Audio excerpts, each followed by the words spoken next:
What's up, everybody? Welcome to the Mike Dolce Show. Very special guest in the house. We have Jackie Kaminski, the fight nutritionist, and we have very good friends, good people in common, Jackie. Our good friend, Tony Ricci, who is a friend of the show. He's been on multiple times, and he just has amazing things to say about you. So super happy to have you on. Yeah, thanks for having me. Cool. And where are you right now? What part of the world are you in? I am in South Florida, so West Palm Beach area. Well, that's not so bad. Yeah, sunny, sunshine state over here. Sure. Now, born and raised in Florida, or were you from up east? Up No, north? I'm born and raised. So when people talk about Floridians, I'm a true Floridian. Been here my whole life. Yeah. And same location in Florida where you are right now? Yep. Same. All over South Florida. So just different parts, but pretty much the Palm Beach area my whole life. Yeah. Okay. Nice. Yeah. And a little bit of background as we kind of get in, because we got some fun stuff to talk about. Yeah. But background on you. How did you stumble into this whole nutrition thing? We'll talk about fight sports in a minute, but let's get a little origin story from you.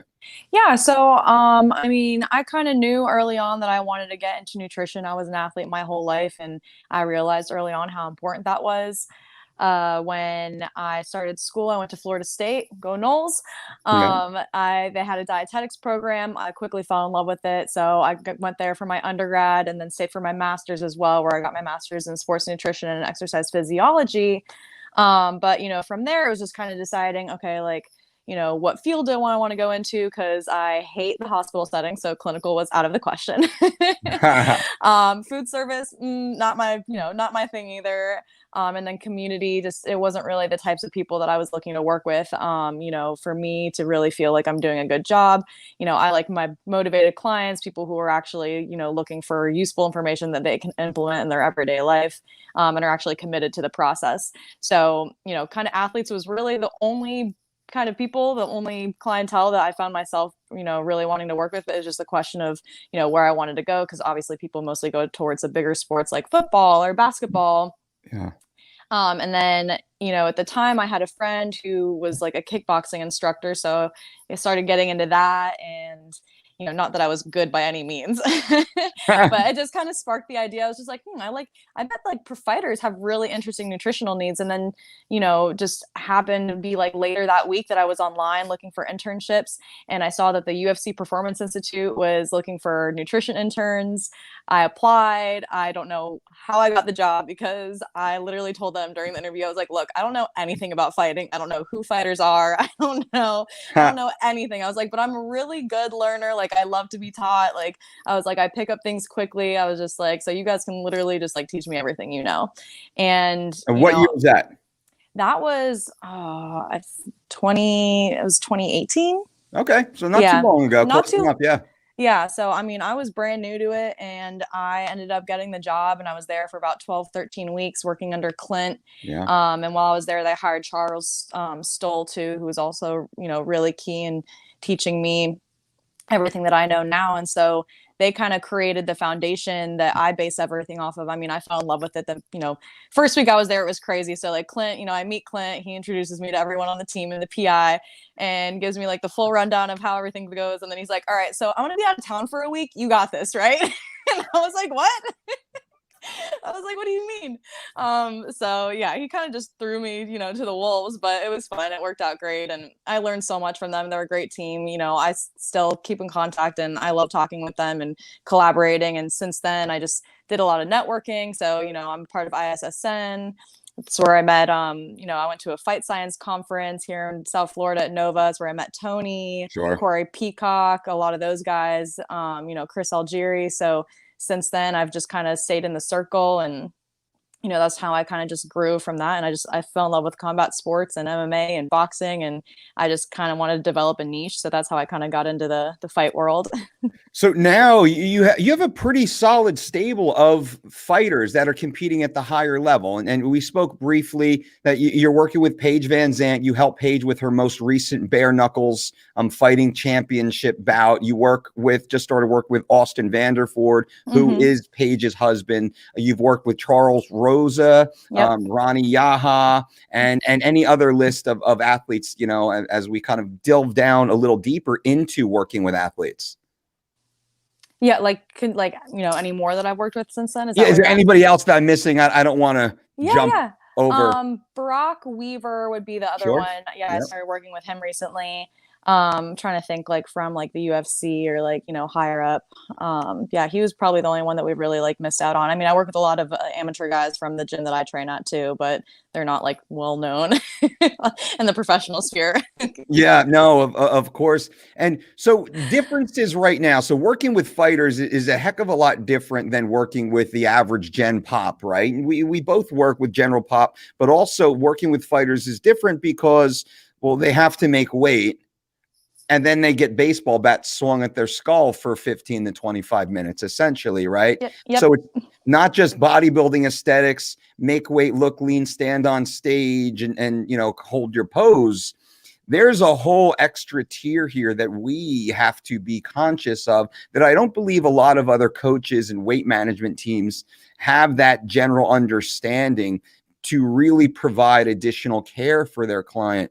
So when you work with a combat athlete, are there any things in particular that you're really focused on outside of the making weight, the managing weight issue? We'll touch on that here in a minute. Yeah, well, I think you pose an interesting point too, is that, these guys just aren't here to like look good and make, step on a scale. There's the whole performance aspect to it too. And that's what I really try and keep in mind when I'm working with my guys is like, okay, like, obviously we need to get you down to the certain weight. We need to make the weight, but we also want to, provide you with enough energy during your training and preserve as much as your strength and your lean mass as much as possible. So you have energy going into the fight. I mean, these guys come in, when we try to minimize the weight cut within itself too, so we can preserve as much energy as they have as possible, because no guys stepping into this cage 100%, Yeah. leading up to coming fight week, we get them pretty depleted. So it's just about how much can we fill that gas tank back up as much as possible to where they're feeling as good as they can in order to perform well. So it's more what I like to focus on is the performance aspect, and then the health too. These guys are getting hit a lot. And if, we all know the risks of dehydration, especially when it comes to the brain and how that increases risk for concussion. So minimizing a lot of those effects as well. So you have to take into a lot of different factors, or at least I try to kind of have this full, well-rounded picture to make sure these guys are, healthy, performing well, and we're minimizing, any risk of injury. So in going into camp, and this is a conversation I had with Tony and Andy Galpin and Dr. Matteo Capadoglia, where we spoke about kind of scaling the weight cut deeper into training camp, into the off season. We use that 52-week weight cut concept around here.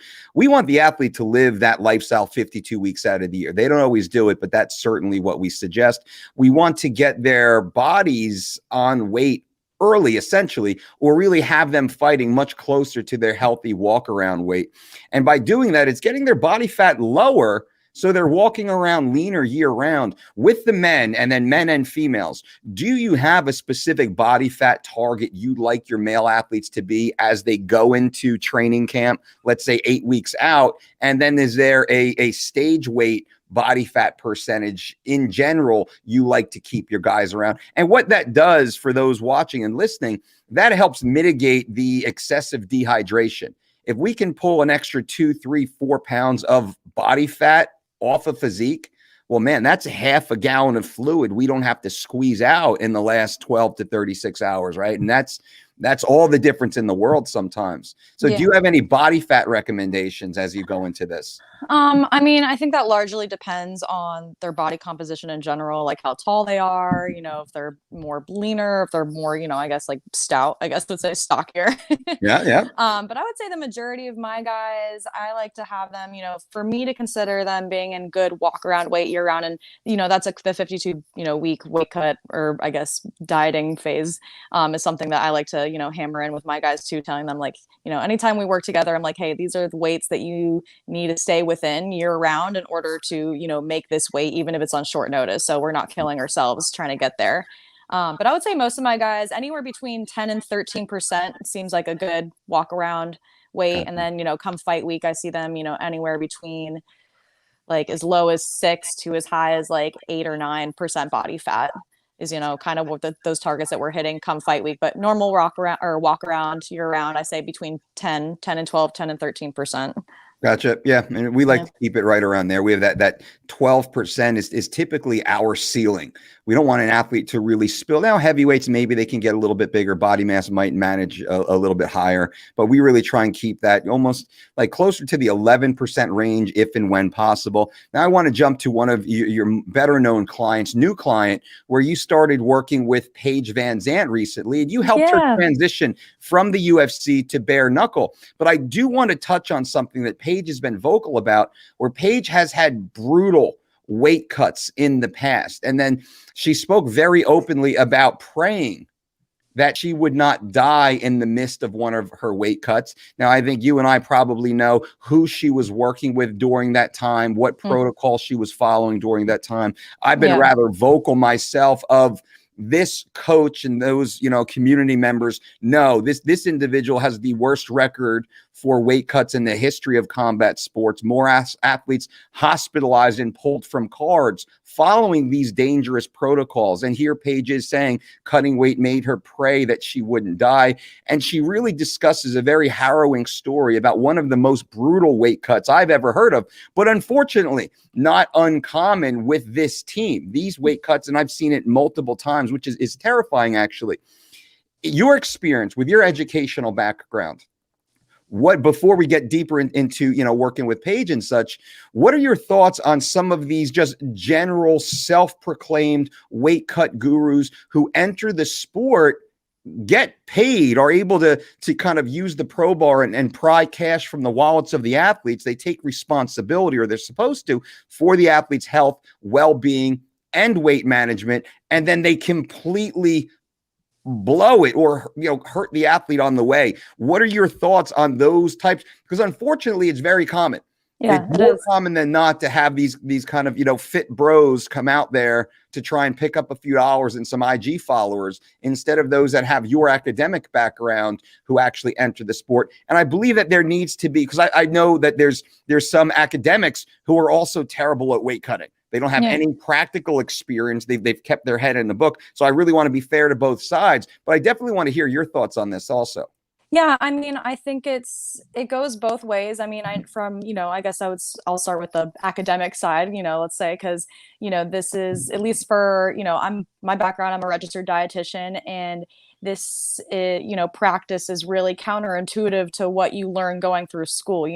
Oh, we have to purposely dehydrate and deplete someone to make them lose weight. And we're not talking about, someone who's over, 20-30% body fat. We're talking someone who's already really lean, and we have to get them to lose 20-30 pounds. That's not necessarily healthy. So on the professional side, it's like, unless you have the expertise and the, in the experience, it's going to be hard. But also the flip side to that is that, when we do, like you, me, Tony, Corey, all these people who understand the science, and it goes, to me, a lot deeper than just these people who just get a nutrition certification or become a weight cut specialist. You can't learn everything you need to learn about the body and metabolism and everything that goes on, in a short time frame. I mean, we have backgrounds. I mean, I was in school for 6 years for this, and I'm still learning stuff, like, and every body is different, and you have to know, what to look out for if something goes wrong, how to fix it, when to kind of be able to be that person to be like, hey, look, we're not doing this.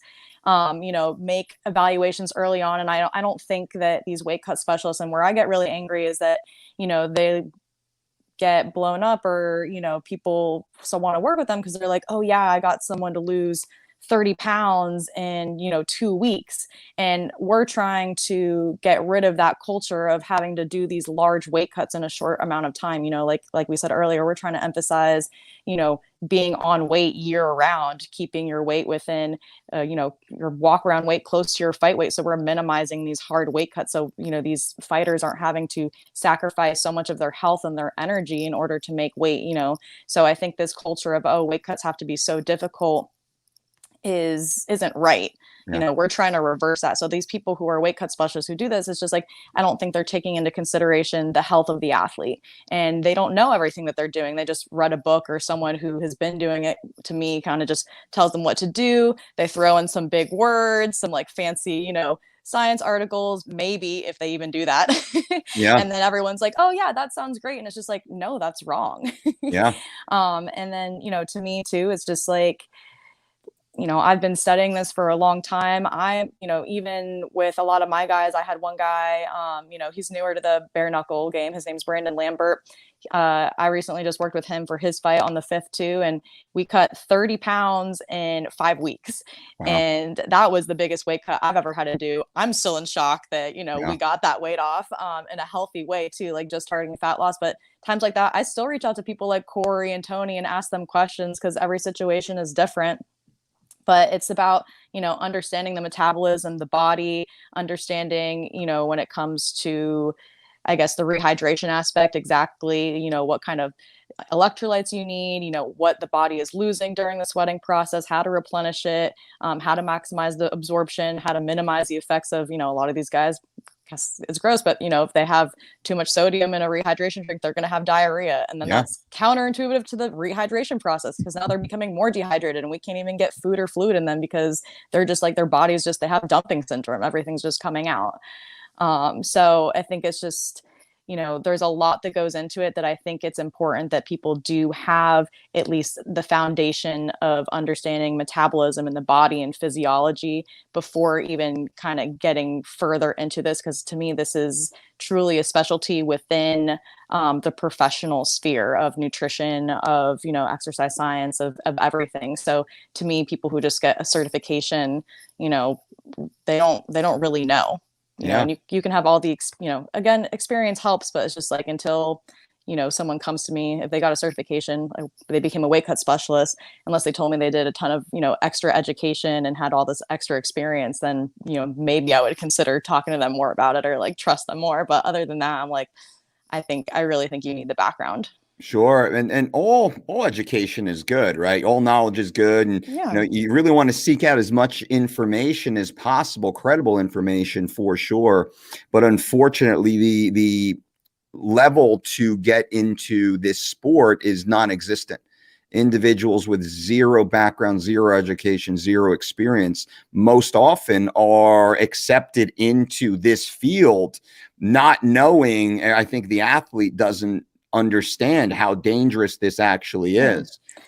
Someone can, have good abs, have good genetics, or be on a good, drug cycle, look the part, and all of a sudden the athlete's following a zero sodium, zero carb, ketogenic diet, drinking distilled water, and then fasting for the last 2 days before weigh-ins. And then they're being polluted with some sort of electrolyte replacement. And to your point earlier, it's not uncommon to see athletes go from the weigh-in scale within 45 minutes at the UFC level to being in the bathroom with explosive diarrhea. Yeah. Because they're sitting there drinking quarts of Pedialyte at a time with Nun tablets or something else that, whatever they're being handed. They see, these neon drinks that their coaches are handing them constantly. They're just downing this stuff as they're maybe eating slices of pizza or something else. And we sit there, we're like, oh my God, like, I hope we're fighting that guy or that gal over there.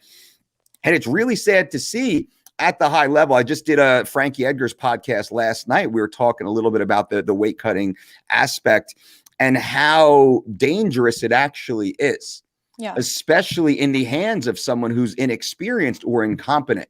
And that's very common. So I'm rather vocal. I think I'm probably more vocal about the dangers of weight cutting and a lot of the frauds that are out there, because the athletes need to hear it and to be aware of it, unfortunately, which is why I wanted to get your opinion on it.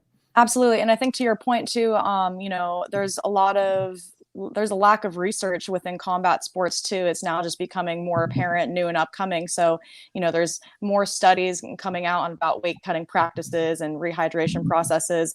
So that's why, to me, I'm really thankful for, the Performance Institute, or I don't know if you've had Jordan Sullivan, he's based in Australia. And he's just like at the forefront of all of this, doing, tons of research with Read Real and like all these guys, and they're trying to put out papers, and they're really trying to reverse this culture too of bad weight cuts and everything. So I'm really thankful for those guys putting that stuff out there, because they're great resources. And I think, hopefully there's enough fighters that will start listening to people like us, people like them, and realize that they shouldn't be working with these guys who are inexperienced, who, don't know what they're doing, because there really is a science behind everything. And our approach is to make sure that they're doing it the healthiest and the best way possible. Yeah. And part of it, quite simply, is the athlete, the team, the agents, the managers, the spouses and family members of the athlete, you should vet your nutrition coach, your weight cut coach, your weight management coach, the same way that you would vet your local plumber or electrician or subcontractor or gynecologist or cardiologist. What's the track record?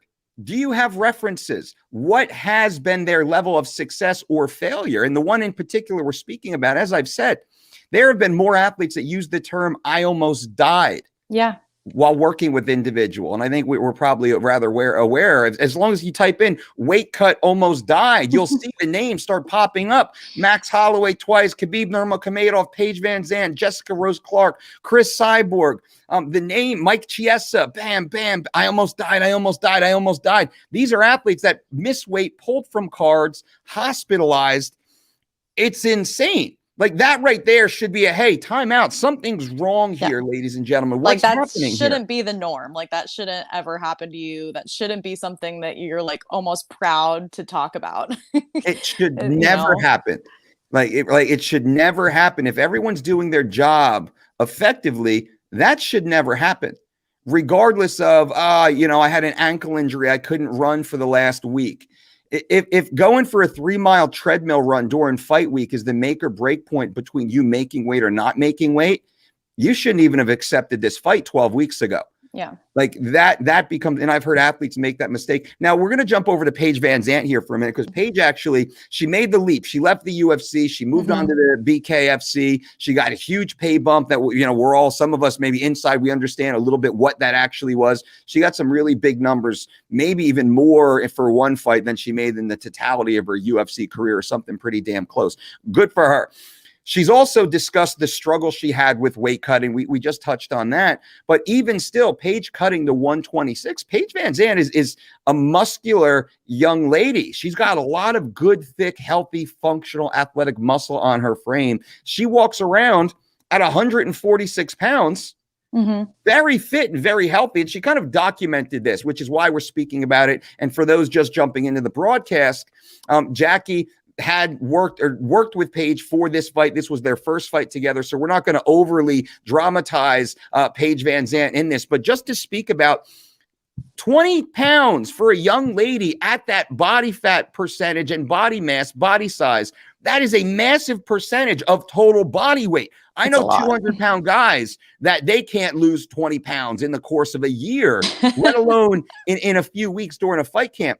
So number one, what was your experience in working with Paige? And number two, can you speak directly to that 20-pound weight reduction? About how long did it take? And was there anything particular that stands out about that? Yeah. So, I mean, Paige is great. When her and Austin reached out, I was, so excited. She did come to me a little bit late in the game for her fight. So we only had about 3 weeks to work together. Okay. So, at this point, it was just really fine tuning what she was already doing, and me just, I guess, when I work with my fighters, I kind of give them essentially weight targets every week to hit. So kind of just at least mapping out her cut. And, she had expressed concern about big weight cuts before. And so our goal for this fight was, again, to minimize, get as much fat off as we could up until her fight. We, at the end, we only had to really cut 7 pounds. So, that was good for her. She wasn't too depleted. I wasn't too worried, but, moving forward, we did talk about that, kind of getting her walk around weight a little bit lower. I think after her 2 injuries, her wrist injury, she, did seem to walk around a little bit heavier, but, we took her to the Nottingham University. We did some body comp testing, and where her body fat is now, we determined that we definitely can get that a little bit lower to help shed, some even more fat off her body. Again, she's already really lean. She's super fit, and she's a great athlete. So, but again, we have the room to get the walk around weight a little bit lower. So her cuts aren't as extensive. For her, we're trying to make it so she never really has to cut more than 5 pounds in a night. Because again, for girls, for some reason with her hormones and everything, and my experience working with women, it's hard to get them to, cut that water weight. With my guys, 10, 15 pounds is easy. I can pull that off of them, no problem. But with my girls, it's like after we, hit that 5, 6 pound mark, it seems to be a little bit of a struggle. So, with my women, it's really trying to get their walk around. It's more imperative to me with the women that I work with to get their walk around weight a lot closer to their fight weight. So they don't have to dehydrate as much, as it does seem to be a little bit harder. But yeah, for Paige, she's in good standing. Her weight cut went really great. Rehydration process went amazing. We're giving her a week off, after the fight, because like I like to, leave my guys alone and my girls Yep. after a fight. But our goals moving forward is to get her walk around weight a lot lower. Not a lot lower, just a little bit. We won't want to do like 135 walk around. Yep. So get her body fat a little bit lower. So, by the time it comes fight week, I think, she can function pretty well at a, 12 to 13% body fat, which for females is, that's pretty much the lowest mark we ever really want to go. But with her size and stature, I think a 13% would be easily feasible come fight week. Yeah. And, so the Olympic standard essentially for ladies is about sub 15% body fat, especially in track and field. And in many ways, that is the standard. I think you see a lot of the ladies in track and field, just how ripped, how lean they are. So 13%, now 13% fight weight for a young lady like Paige, or 13% walk around, not walk around? No, that would be like entering fight week. Yeah. Walk around, I think like anywhere for her between 16 to 18% is definitely a good number to achieve. Yeah. And I think that's ideal. I remember Chris Cyborg a while back speaking about her being somewhere between 13 to 15% body fat, which for a lady to be at 13% body fat, that looks like a guy at about 6%, right? Yeah, it's really because the essential body fat for women is 12 to 13%, but again, that varies on how tall you are, how much weight you have. Like gymnasts, it's easy for them because they're super tiny to walk around even like that 11-12% body fat. But again, we don't want to go lower than that because we run into risks of like with metabolic issues, increased risk of injury. So, we want to preserve that as much as possible. But for her, she did express that as a concern when we started working together. So I'm making it a point to make sure that these weight cuts are super easy for her. She never has to worry about it because, I don't want her ever to feel like she's dying from a weight cut. But that's why she did move up to 125 because the 115s, they were killing her. For sure. Yeah. And were you there with her during the final phase, the weight cut phase, peak week and such? Were you on site? Yeah, I was there all week. Not the night of the weight cut with her. She did have Austin with with her, so I did trust them to Sure. get it done. She, again, like I said, she only had about 7 pounds to lose, so I wasn't too concerned. My other guy, we had a bigger cut, 15 pounds, so I was with him most of that night to make sure that was going over smoothly. And how do you juggle? This is something that maybe people at home can understand. When you're working with one fighter, man, that's a lot of work. When you're working with two fighters, it's like you're working with 10. It's 10 times the work. Yeah. So how did you juggle the back and forth? You got two athletes, two rooms, two different protocols, two different schedules, like two different, experiences completely. And you're kind of the tension of the opposites pulled to both sides. Yeah. So for me, it was a little bit easier only for the fact that, because Paige did have Austin with her. Yeah. And, I was talking with her every single day. I had everything that she needed. So guiding her through that process was a little bit easier. I knew she had the experience. She's cut weight before. I wasn't too worried. But with my other guy, it was his first time, Brandon, his first time ever cutting weight. So, it was a lot. To me, it was just kind of like, having to pick and choose, okay, what's like the more at-risk client at this point. Yeah. So I did spend more of my time with him. My other fighter, Brock Weaver, he came to help Brandon out too. Nice. So there's a team effort that night, but the next day it was definitely very stressful having to wake up really early, finish the rest of the cut with Brandon, but, having to leave him and kind of give very explicit instructions to the guys that he was with as to like, hey, this is what you need to do, until you get to the weigh-ins. And then I had to go obviously over with Paige because the weigh-in times are 2 different times. So go over with her, prep all of her rehydration and her refueling, make sure she had that. That went over smoothly. So I spent a couple hours with her even after her weigh-ins to make sure she was good and ready to go. And then spend the rest of the day doing that with my other guy as well.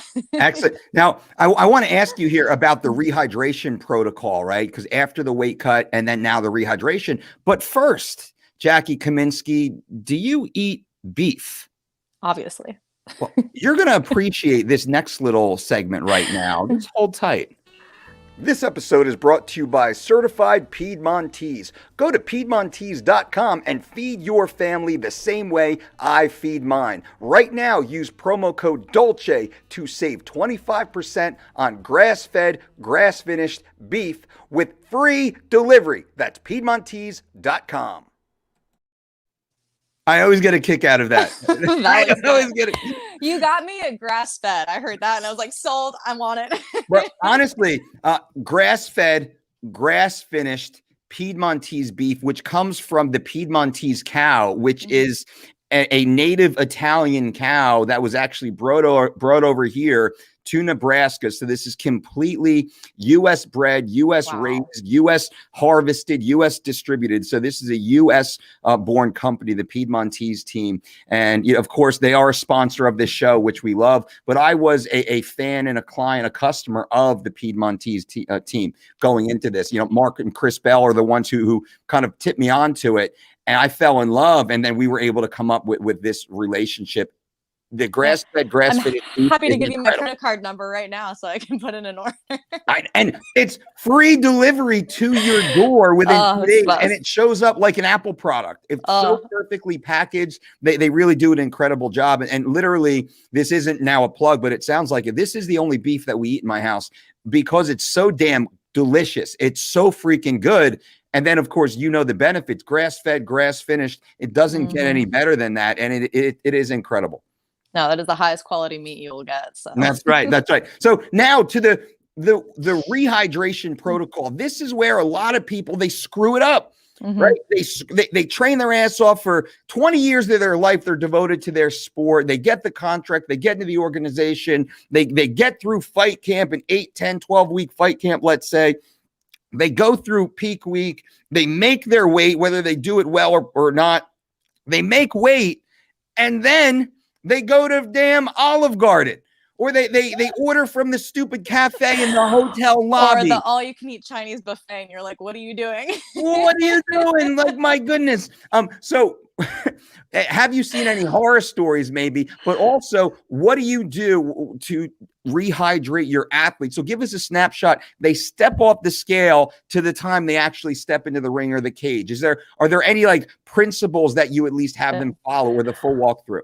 Well, Mike, I'm sure as well as getting the rehydration beverages in your fighters is pretty easy, but trying to control anything that they eat after that point is almost close to impossible. Yes, very true. I've had so many guys, I remember with this one experience with Charles Rosa at one of his fights in Jacksonville, trying to basically get him on a schedule of what to eat and when after the fight. He was like, "Don't tell me what to do. I'm allowed to eat whatever I want." I was like, "Oh, okay." Okay. I was like, because he was just so hungry. But no, so I kind of adopted a very similar rehydration plan to what the Performance Institute uses, because I have collaborated a lot with them, when I travel with my guys for the fights. So it's just, for me, first, obviously calculating, all right, how much water weight did they lose that night? We do 150% of fluid replenishment, calculate what that is in terms of water, gallons, liters, and then kind of just trying to do a rough estimate of, okay, I remember reading one article that was about, every pound of sweat, you lose 500 milligrams of sodium. Now, again, that's so incredibly variable between people. I mean, if you ever look at studies doing sweat patches, I mean, it's you can't really pinpoint a number, but use that as a guesstimate. So we figure, all right, how much sodium they lost, how much water weight they lost, and then kind of put that, extrapolate that over the next day in terms of, all right, we figure the body needs about 1 liter of water every hour. That's about the appropriate time to reabsorb everything. But I like to do what the PI does, where, the first drink, it's like a 500 milliliter water bottle that they can just chug in 10 minutes, because these guys are thirsty, and there's no way you're going to tell them to drink, 1 liter of water slowly. Absolutely. So it's just a combination. The concoction that I came up with this last fight, I did a combination of the right stuff, which is essentially, just a bunch of electrolytes. It's pretty high in sodium, potassium chloride. So, a mix of that with the Vitargo, because we got to get those carbs back in. So the simple carbs is easiest, because if they can drink it, it's just a way to replenish all of that too. We like to do a carb loading protocol. So I think carb loading is 8 to 9 grams per kilogram of body weight. I personally think that's really high, and you're not going to get that into somebody. So I like to do about an average of 6 to 7 is what I try and aim for. Okay.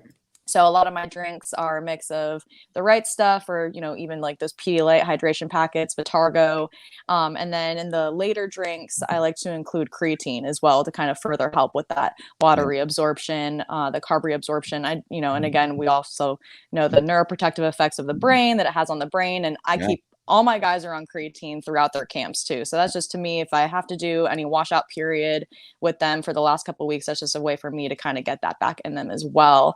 And then, obviously after that first drink, I like to sit with my guys or my girls for at least like the first few hours during the rehydration process. Like, all right, after the first drink, let's wait 10 minutes assessing, okay, are you having any GI issues? Like, do you feel like you need to go to the bathroom? Is it like, so we can kind of attack that early on. There's no issues. We give them the next drink, continue drinking. We start feeding them snacks, focuses, simple carbs. I mean, because we depleted their stomach all week, right? We had low fiber, low carb. So we want things that are easy to digest, easy to break down. So, lots. And I always ask them, I give them like a whole list of things to choose from of what they, prefer, whether it's, fruits like bananas, watermelons, berries. I do like a lot of oatmeal or like bagels, applesauce, things like that. And I just kind of feed them snacks every now and then. And after about an hour, if there's no issues, then I'm like, all right, first big meal you can have. We're not going out to a fast food restaurant. Can't be anything fried. I was like, let's seek to lean proteins, whether that's chicken or fish, with like, all the pasta or rice your heart desires. Yeah. And kind of like, so it scales up. Now, you mentioned one thing I want to briefly touch on. I mentioned on this channel, I actually want to have a conversation and maybe get, maybe yourself and Charles will reach out to Clint, Jordy, the fight dietitian, where it's the reduction of fiber. And I know that's one of the PI's protocols. Love the PI, of course, worked very closely and had Charles on not long ago. Bo Sandoval had on recently, trying to get Duncan on here, but he's all over the world, super crazy busy. But the reduction of fiber is something that we found the opposite. We found the increase of fiber, adding lifting fiber during fight week led to a much higher net passive weight loss than the reduction of fiber going into the cut. And I understand, of course, both sides of the conversation and the debate. But what we found through practical use is once we were able to increase fiber, we saw much greater digestive efficiency. We were able to get food in more freely, easier, and I believe a greater digestive process as a result of that. My hypothesis is greater nutrient absorption as a result of also less total impacted food matter, which reduced total water depletion at the very end. Now, if that can account for, let's say, 1 to 3 pounds of total weight just through the removal possibly of impacted food matter, hypothesis here, well, that leads to less dehydration total, better feeling athlete, easier, even faster weight cut that we found. The athletes, and we're pretty data driven. So we have, not manuals, but we have, full, data sets on every athlete we've ever worked with, what they ate, how they felt, how fast the weight came off, what temperatures the tubs were at, that kind of, whole concept all the way through. So that's just one thing I wanted to throw out there. And I know the community leans more towards low fiber, going into a cut, but at the same time, and Jordy had asked if I would share some of the data with him as long as I get releases from our clients. I'm happy to do that. Maybe I can kind of put more of a meta. Yeah, I'd be super interested to look at that as well. Cause I mean, I could understand both sides of it. I know the PI, the idea is that, cause fiber holds water in the gut. So we can implement a low fiber diet. You can time it to where, okay, so if we're implementing low fiber, they'll have like their last bowel movement, the night before they have to cut weight, less water retention in the gut. So, that could be an elimination of 1 to 2 pounds right there. So I know that's the kind of the thought process behind that. And I've had a lot of success doing that as well. But to me, the flip side and the struggle of that has always been, okay, if they're really depleted low fiber, then we need to make sure we have them on probiotics because, now their stomach is a lot more sensitive coming to the rehydration part. So that's where you almost have to tell them like, hey, for a couple days, like I'd probably avoid like beans and broccoli and things like that, like gaseous forming foods, because you don't really have anything in your stomach and it's, you're going to be really bloated and not be feeling so great. So, but on the flip side, I can see that maybe doing a high fiber, because again, too, when you run the low fiber diet, depending on how much weight a fighter has to lose, because if you're also doing low carb and you're basically keto, you're doing the low fiber. I mean, you don't have a lot of food to choose from at that point, too. And anyone who eats low fiber, that that's not very filling either, because it's highly water based. Yeah, and you're not feeling too full, so you're hungry all the time. So I can see maybe doing a higher fiber, like lower volume of food, more filling, and I guess if you're getting bulkier bowel movements, that's still eliminating. it's still eliminating. And I think you touched on another point. This allows us a much greater array of high net nutrient food sources. And we try not to, quote, cut carbs. We'll reduce carbs, but we don't go to a keto diet. Yeah. We go from more complex carbs, let's say, to more simple carbs. And, we do keep fruit pumping through, probably timing them around the workouts. So, they're at least having, I always say low carb, not no carb. Which is important. These are glycolytic athletes. They need their carbs, and we don't want to go down to zero or near zero with carb intake. And we already know the effects of going keto just 3 days, what effects that has on aerobic performance, even after, a glycogen loading or a carb loading phase. So the full nutrition coach wannabe that I was speaking about, they have their athletes go keto during fight week, and now they instituted a 2-day full fasting protocol into the weight cut in combat sports.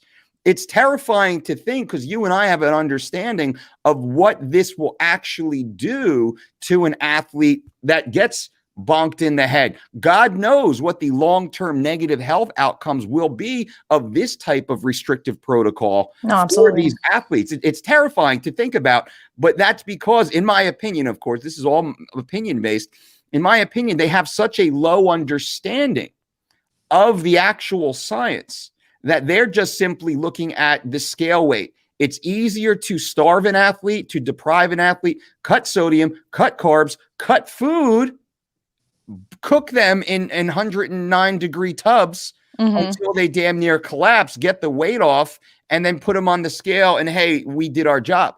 That seems to be just that low bar of entry. And again, I speak about it because it truly is terrifying. But I think from Mike, what you're saying too, is like, it's like the care of the athlete. Their job is done once they make weight. And I'm like, my job isn't done until that fight is over. And even then, if, they continue to, like, my job is like, I'm with them year round if they choose to be with me. Some guys just choose to work together for a camp, but for those of them that come back, I'm like, my job never ends. I'm like, I'm with them all the time up until the very end. Like, the minute they hop on the scale, I'm like, that's great. But like, now we got to think about fight day. All right. Yep. Like, what about after fight day? Like, you get a week of rest, but like, hey, we got to get back to it, because I'm not going to let you blow up like a balloon. Going like crazy, binge eating and drinking for a whole week. So it's funny that you mentioned that. So coming out of the weight cut, rehydration, competition, bam, and now they wake up Sunday morning. Do you put any guardrails onto the athlete saying, hey, listen, especially super low fiber diet, maybe they were following that. If they were following a super low carb diet, like, there's some things we have to be aware of now slingshotting into the next week. Do you put some guardrails onto the athlete? I mean, sodium, if you're sodium depleting and then all of a sudden you go out, you eat a whole pizza and a box of wings or whatever the hell else, start pounding some alcohol, got a bottle service up in the club, whatever, these athletes, they're savages, what they do. And all of a sudden Wednesday, they're like 40 pounds. Yeah. You're like, what happened to you? And they're like this big balloon. And then they either can't get out of the bathroom, or they don't have a bowel movement at all. So do you kind of help them put any protocols in place to get them out of, reverse diet, if you will, out of that process and get them back to a normalized lifestyle? Yeah, absolutely. I mean, I have them follow, like, after obviously, the rehydration, the fight day, if they're not having issues, I think they're okay, but I give them,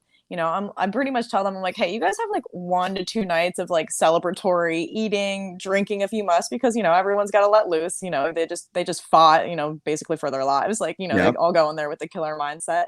But I tell them, I was like, hey, remember what we were doing? Like, during fight camp, just for like our maintenance period, very much just like, hey, you need to have a very like whole, like at least 3 meals a day, at least, because these guys, getting them to eat is impossible sometimes.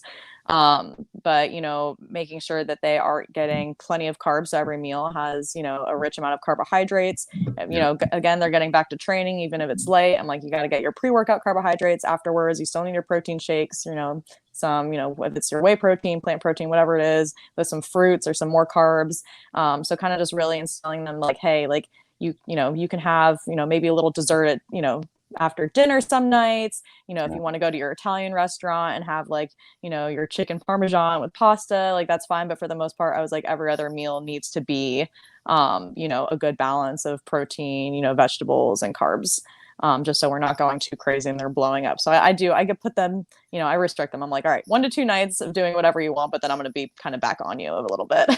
Yeah. And you have to, you have to, and it's tough because not all athletes will follow it. And in fact, most athletes won't until they hit the wall.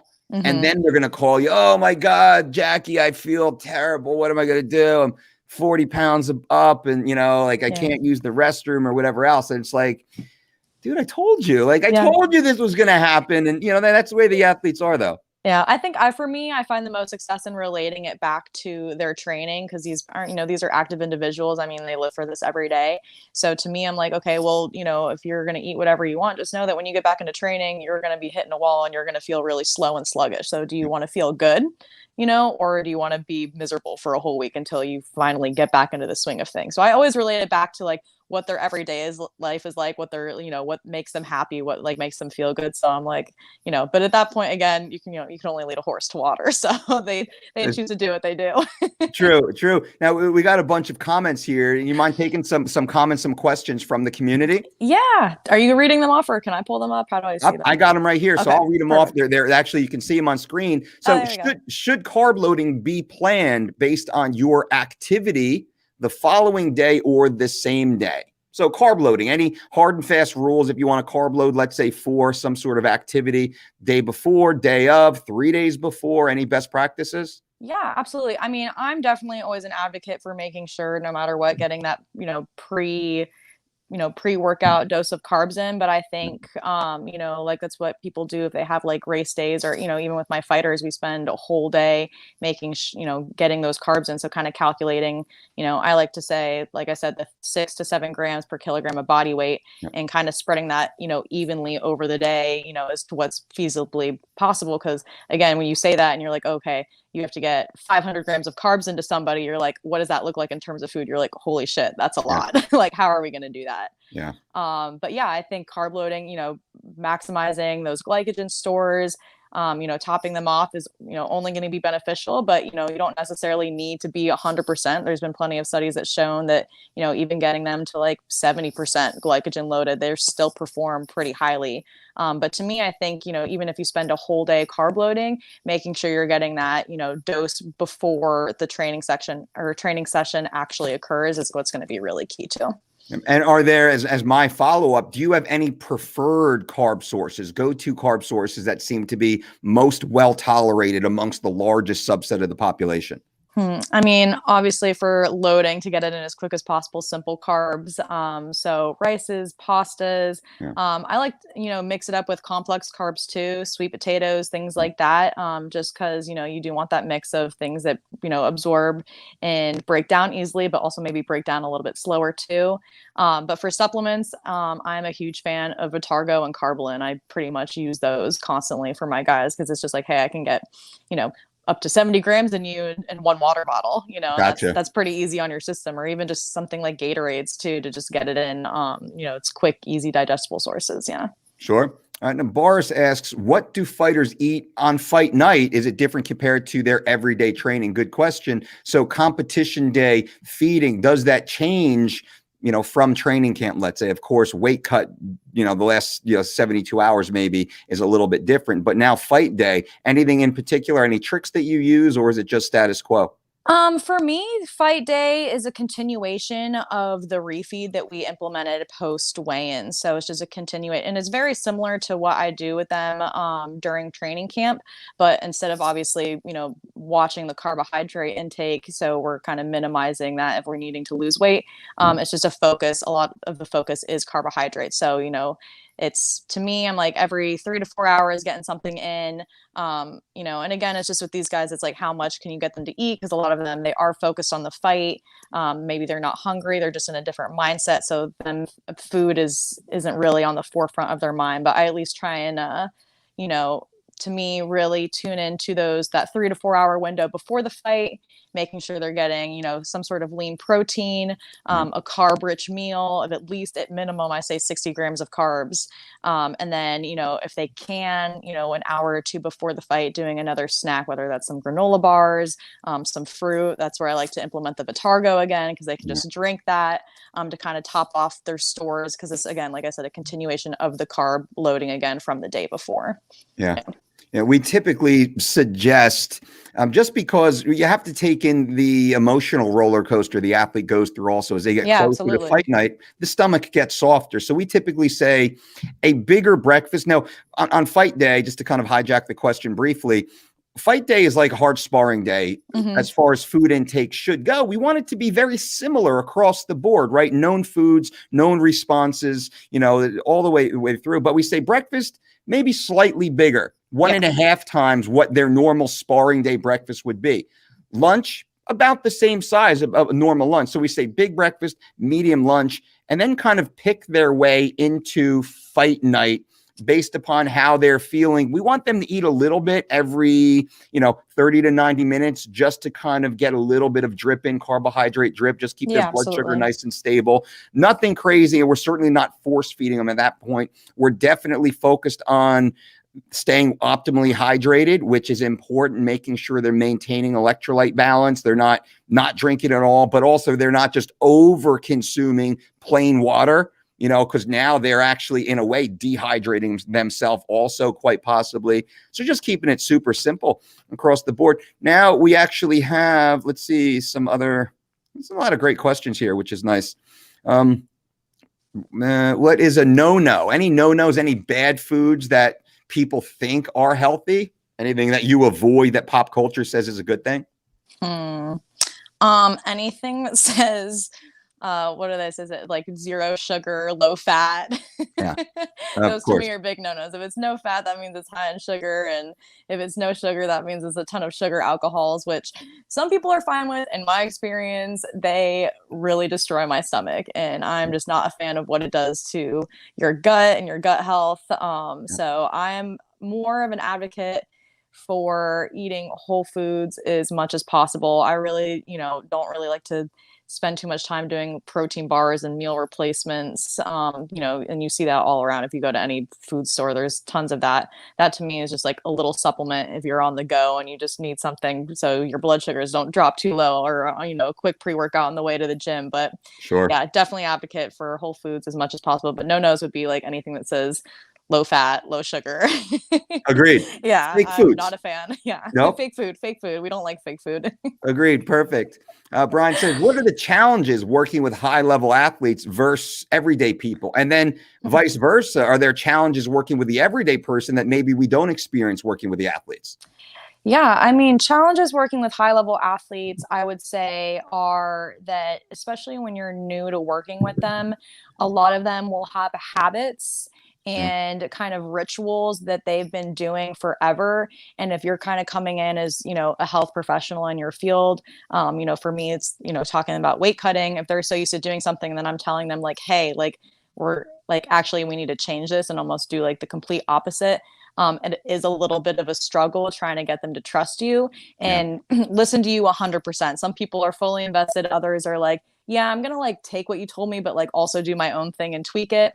So I would say that's the biggest challenge. And especially if they have coaches that are telling them one thing and you're telling them another, kind of collaborating with their team and really getting them to trust you and that you're the expert in your field. So I would say that's the biggest challenge working with athletes. The flip side, working with the everyday person, is that everyday people aren't as committed as athletes. I love working with athletes because, this is their life, this is their profession. They're committed to being their best, like their absolute best versions of themselves. And that's through performance, because that's what we're doing. We're trying to get them to compete at the highest level. So they're really motivated to really listen to you, take your advice, versus the everyday person, which, let's be honest, they're mostly coming to you to just lose weight.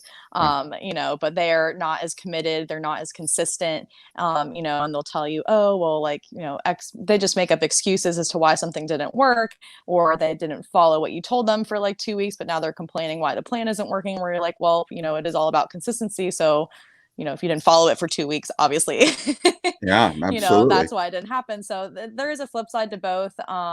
But yeah, definitely when it comes to working with everyday people, I would say that they don't really have as much as an incentive to be as committed as, say, an athlete is, since, especially with fighters, they have to make weight. That's a part of their job.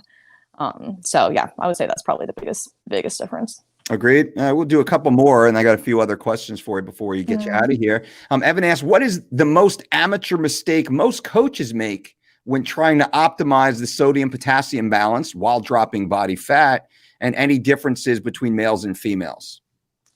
So this is for the weight cut or for fight week? Well, he says, let's just use it in the context of fight week. So let's say weight cutting, fight week, utilizing, and maybe it's because we speak here about what we try and do, maybe to give you some context, as Evan is a member of our community, that we actually don't look to drop sodium per se. What we do is we manage the sodium potassium ratio. We want to tip it to allow the body to release that stored water while not overly reducing sodium, which is, of course, a necessary electrolyte. We need sodium. So we play with kind of like raising potassium as we scale up. We falsely elevate sodium, and then we bring it back down to baseline while slowly increasing potassium. And we see a pretty dramatic shift for a few days, maybe 72 hours or so. We get a really good purge of water intake without dropping sodium to dangerous levels, right? So we kind of go, hypo baseline, bring it back down to baseline,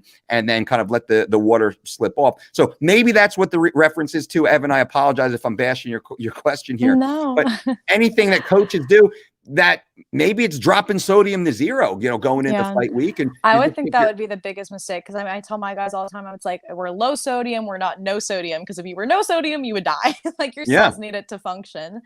So it's a very necessary electrolyte in your body that helps push water through your cells. And so I would say probably the biggest mistake is if they tried to eliminate all sodium sources, and maybe probably the biggest mistake is doing it for too long. It depends on where the fighter's weight is, but I don't think I've ever done more than 5 days with low sodium. Because if you do it more than that point, then, trying to implement that coming into fight week, they're already going to be really depleted. So you're not really able to manipulate the water weight too much at that point. So it's almost like you want to do it for shorter days. You don't want guys coming in doing already 2 or 3 weeks of a very low sodium diet. Yeah, and it's a great point that once you start to restrict sodium, the body will hold on to water more aggressively.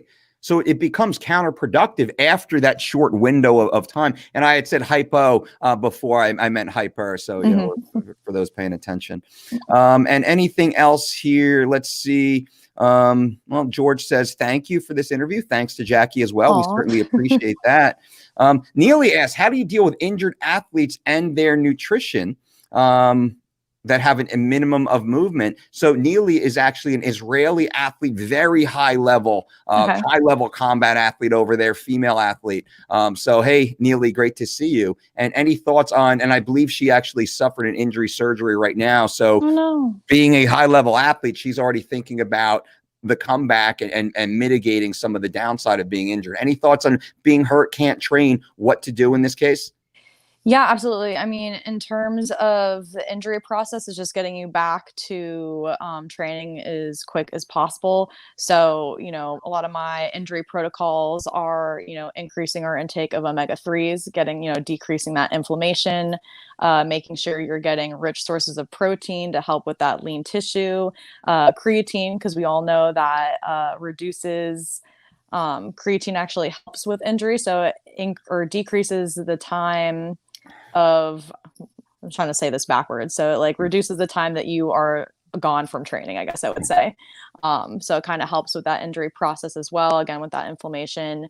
So, and then in terms of food in general, because we have to take into account the fact that you're not training as much, because a lot of, athletes like you guys, they create most of their deficit through training. So that's why, when I'm handling my athletes' food, I'm not creating a large deficit of calories from the food, especially during fight camp. I mean, these guys should never be eating, honestly, let's say like less than 18 to 2000, 2000 to 1800 calories a day.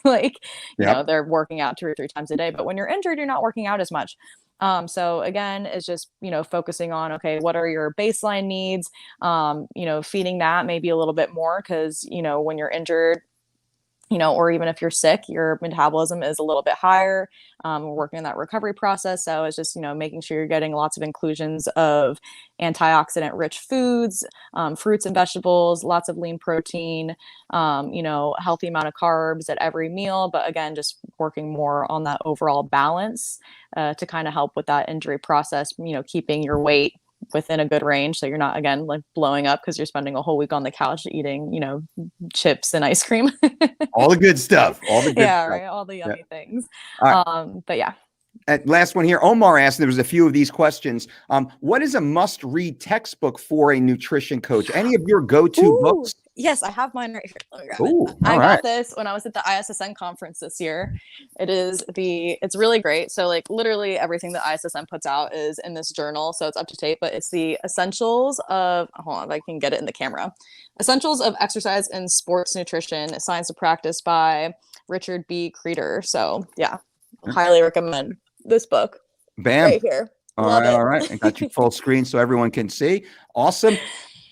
And I will also say, shameless plug, the Dolce Diet certification and nutrition conference is February 26th, 27th, and 28th. If anyone is interested, this is a very high-level understanding of nutrition and dietetics. We teach you the background, everything you need to know at the very base foundational level to then build on. We also teach you how to run a successful business. And Jackie, that is very challenging to not just have the academic knowledge and the experience, but then the ability to monetize those skills and turn that into a cash flow positive business. We teach everything.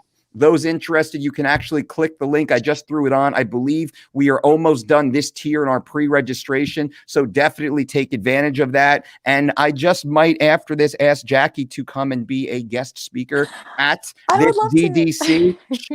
Let's not because tell anybody yet, Jackie. But we have a pretty amazing list of guest speakers that will also be attending this event. And this is, I say we have PhDs and MDs who come and take this course because they don't get the education that they want with regards to practical nutrition application in many ways, especially the MDs. We get lots of MS, nutrition, and we get some really, like the MSs typically have great knowledge. Some of the PhDs, although it might not quite be in nutrition and dietetics, some of the physios come through. Like we get a really good high-level academic base, but we get individuals who do not even have their GED. They're looking for that passion. They were not a school person. And we want to give them that base foundation of nutrition and dietetics. So we are endorsed by the NASM, AFAA, and the NSCA as a continuing education provider. So everyone received their CEUs. So we've certainly jumped through the hoops necessary to ensure this curriculum is very well vetted by our peers here. And it's taught by not just myself, but our dietitians also teach very specific modules. So we are certainly an education based. That's awesome. I mean, I'm also a NASM nutrition instructor. So so you understand. And we're so proud of that because it was very important for us to not, because I could, because of the brand, I could go out and I could run some conferences like a lot of the fools do out there. Hey, look at me. I work with your favorite fighter. Pay me some cash and I'm going to teach you some bogus crap, right? The PT Barnum's running around. Important for ours to be evidence-based, to be proper academic curriculum. We teach the foundation, college level nutrition and dietetics. This is a entry level course as we determine it to be in nutrition and dietetics. This is level 1. We have a level 2. We have a level 3 also. So this is the entry point. So that's very important. But we kind of distill it down We teach you exactly what you need to know. Everyone gets this resource manual, of course, which is pretty damn expansive.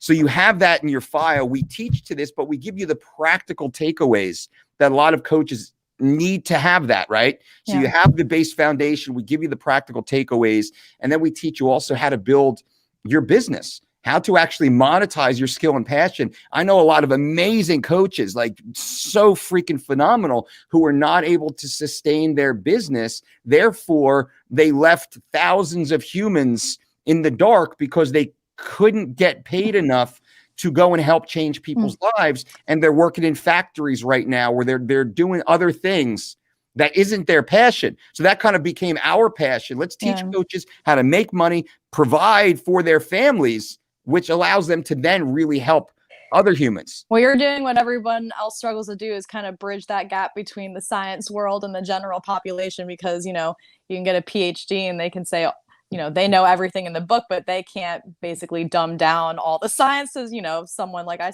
explain everything to my fighters like I'm explaining it to a 5-year-old. I'm like, if a little kid can't get it, no one's going to get it.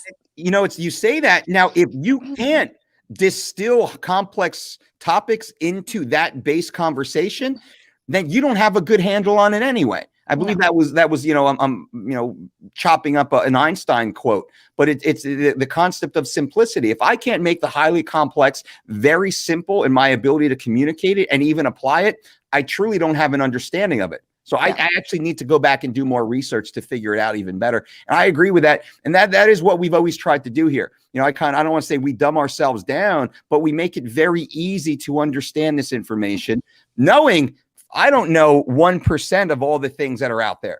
Like, you know, I say we walk in here every day, we put our white belts on. Like, this is all about learning and education and immersion into this. And for us to think we know everything, no. Yeah. These are the things that we've seen so far. That's about all we can get to. This is kind of what we think is happening right now. Yeah, absolutely. I mean, still to this day, with all the information we have, it's just a small snapshot of what's going on. And, you know, and I talk about this with Tony a lot. Like, we're really just playing a guessing game. You know, like when you come to us, we're like, yeah, we know our stuff, but like, we're still pretty much guessing. We just are really good guessers. Yeah. Really good. There comes something with the experience, though. Having done it enough times, you have the academic foundation. So there is others, you know, standing on the shoulder of giants. So others have come before us. We see their work. We understand their opinions on what's going on. We then take that, apply it to what we're doing here. And I always said that, you know, we were able to be successful because we had so many petri dishes spread around the world at such high levels for so long. All we did was observe. Yeah. Right? Okay, this is what we think's happening now. Now let's apply it to this one, and then to this one, and then to this one. Yeah. And every day we're just making it better. You know, we're just adding more to the pile. So, you know, yeah, it's about, I think, you know, what you're doing is great. It's just about teaching everyone what's important, giving them the basics, the foundation, putting it, you know, in a simple, easy to understand fashion.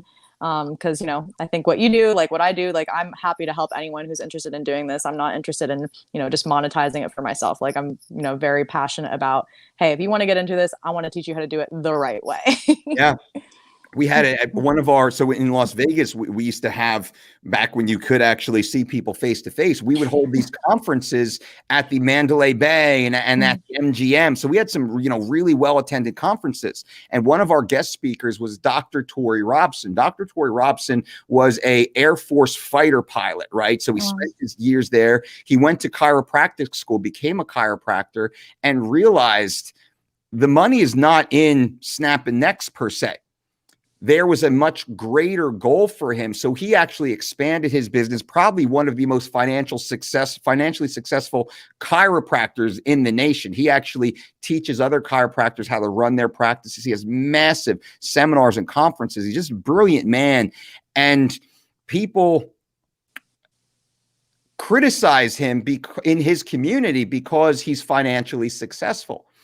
And he basically says, listen, like money is simply a means to an end for him, where money allows him the opportunity to then help so many people. And this is a very generous human, like spends hundreds of thousands to millions of dollars, most likely, that I don't even know about, in just genuinely helping people. He's devoted to animal rescue. He's like a Doberman lover, like spending $10,000 to save a Doberman on the other side of the country, get it the medical care it needs, put it on a plane, fly it to a foster home, right?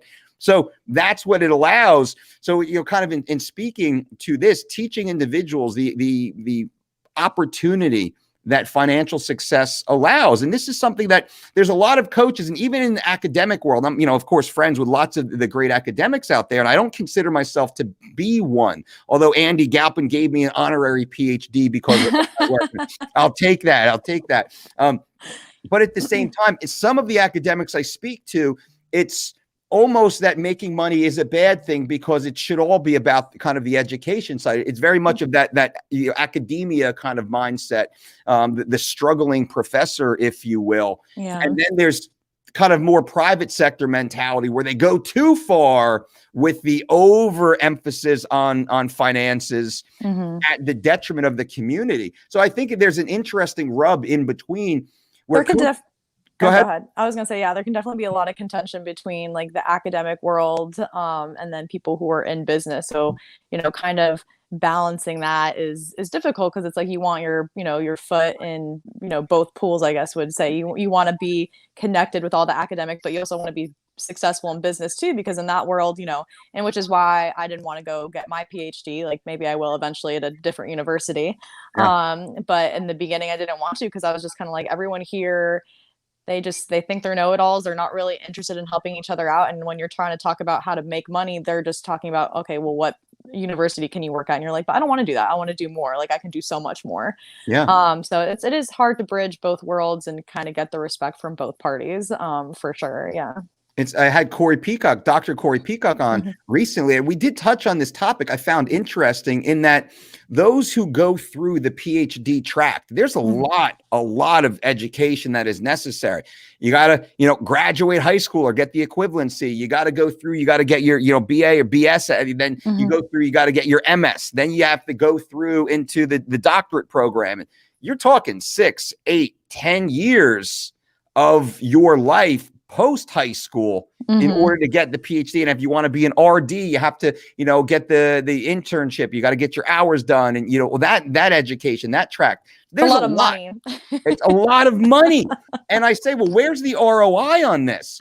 Yeah, there is none. They just take your money. I'm going to tell you that right now. I essentially tell people, I'm like, my internship, I paid to work for free. Yeah. Like that's probably like the worst thing you could do. I paid like, my internship within itself was probably close to like I want to say like between 5,000 and 8,000. I don't know exactly, but like I paid to work for free because I wasn't allowed to get paid in my internships. And I'm like, you want me working 40 plus hours a week for free and I still have to support myself? Yeah. I'm like, what's the return on that? And now, especially with nowadays COVID, there were no jobs coming out. So what did I do? Start my own business because I was like, screw you guys. I'm going to make my own money. As you should as an entrepreneur. And that's not a bad thing. And what that does, that then puts you back into the service of the public. And that's the way I see us. We are here to serve the public. That's it. Like we are service providers, for the academic world or the meathead world, doesn't matter. If you are here doing what we do, we are here to serve our community in whatever way we can to the greatest of our ability, eliminating the fear, the anxiety of a paycheck, because you need your lights on, you need your heat, you need some food on the table, you need gas in your car, you need to make sure your kids are fed and safe and secure, right? So these are just the base necessities. We have to clear that deck. You can only clear that deck through financial stability. And that's one of the things we teach. We want to create financial stability to the point of financial independence. Absolutely. Going through that track, this then allows us to fully immerse ourselves in serving our community. We can be such better coaches and teachers and trainers and nutritionists or dietitians if we don't have to worry about swinging the hammer in the job we hate to get to Friday. How many RDs, and we have a bunch of RDs who currently work for us and previously have worked for us, they hate their job. Yeah, a lot of them say that. Right? You understand. They hate the clinical side of the job, but most of them aren't skilled to hang up their own shingle and work on their own. And so they're stuck in this, they got to take this, $42K a year job working at some hospital, handing people insurers all day or whatever else that might be. because they can't afford the $1,600 a month rent to have that little 400 square foot little retail shop. And then they don't know how to market and get clients in the door, right? So then they partner with a chiropractor who charges them a seat charge, and that just kind of never works out. I've seen so many horror stories, let's say, where the ability to scale your education and scale your passion is lost. And it's not just in this field, like every field kind of has this.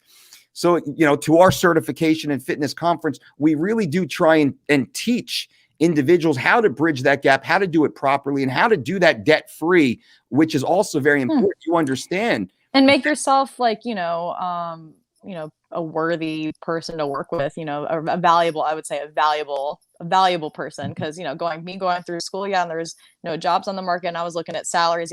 Clinical positions you're making $40K a year at most. I'm like, I didn't go through 6 years of schooling and bust my ass to just make $40K, and just be miserable in my job. So it's like, for me, it was about creating value within my position.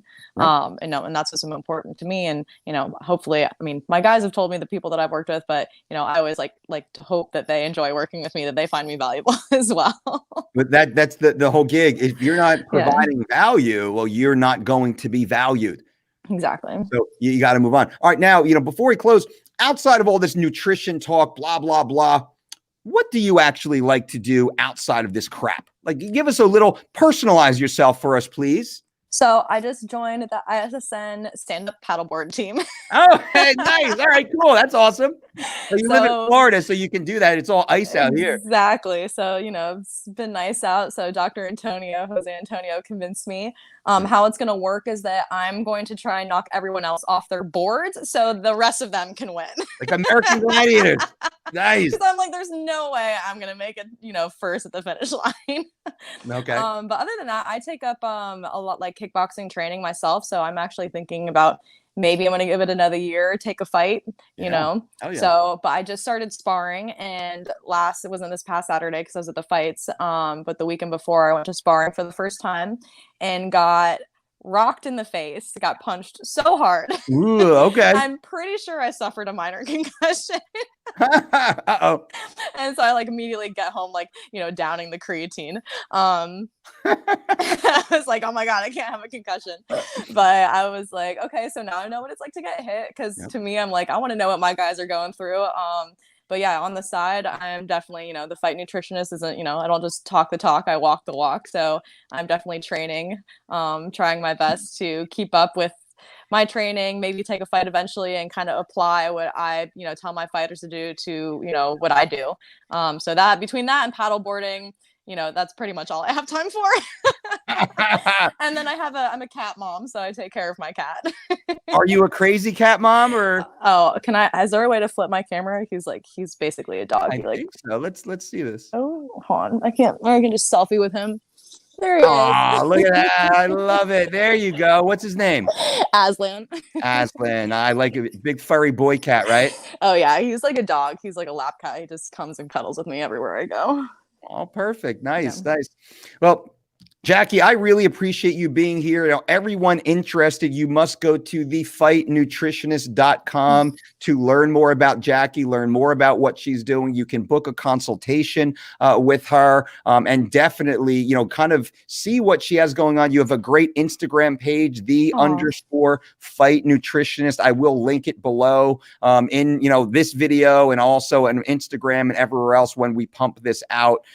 Really appreciate you taking the time. Would love to get you back onto our battle tested series, which you're probably aware of. Get you on. I think you offer, a great context. You have a very good understanding of the academic side, but also the real world side. A lot of people miss that part.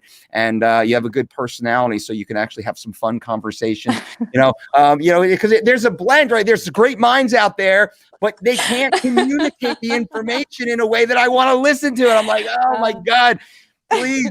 I tell people every day, I'm like, if I go to a conference, I'm like, I'm never the smartest person in the room, but I can talk to a wall. Like literally put me in front of a wall and I'll talk to it. That's actually, you need to get a TikTok video. You doing that, right? But yeah, but no, thank you so much for having me. This was great. I really appreciate it. And I hope, yeah, to be on again, hopefully meet in person eventually once COVID stuff, I'm over it. I'm ready for in-person conferences. So I know, I cannot wait. Well, we're actually we're trying to get something. We're trying to get two set up. One of which is in Chicago in the spring, where we want to do a level 1, level 2, and just we have one of our members has massive, beautiful facility, full strength training gym, but also a college lecture hall that holds 70 seats. So we can host 2 different events. But in the summertime, last summer we were planning on hosting a networking event. Education conference, bringing in amazing guest speakers, but having it be 4-day, 3-night right on the beach here on the Jersey Shore in July, which is gorgeous. Like bonfires on the beach at night, cocktail party mixers, like already yoga. there. You know what I'm saying? Like totally like fun, like put on your your pretty dress, and dudes like, kind of wear the nice like suit or like the collared shirt at night, but crush the fucking workouts, like beautiful food and amazing minds. Like this will be an amazing conference, great minds, like really going there to learn, but then have the ability to just network and meet amazing people, right? We have, we're so fortunate to have so many amazing humans inside our community to get everyone together. So to get, 500 people all together in this beautiful hotel on the beach, I was so excited. And then freaking the Rona hit. Right, and it was funny because the hotel actually gave me, because we had a pretty good block already, kind of pre-sold. They gave me this beautiful like penthouse room because like goodness. And I was like, this is like, dream come true, like overlooking the sunrise, like in the morning on the beach, so peaceful and so serene. And the Rona wiped that away. I'm not complaining, but I'm complaining a little bit here. I mean, I think everyone's allowed to complain at this point. I mean, after it's been a year, we're like, all right, come on, guys, let's get a move on. We're over that. Let's get back to it. So that being said, we're planning on that. That would be awesome, of course, to get you out. But we'll keep it going, and we'll talk a little bit after this. So I appreciate you being here, everyone who watched, who followed. Thank you guys very much, and we will be back on again soon. Until next time, boom.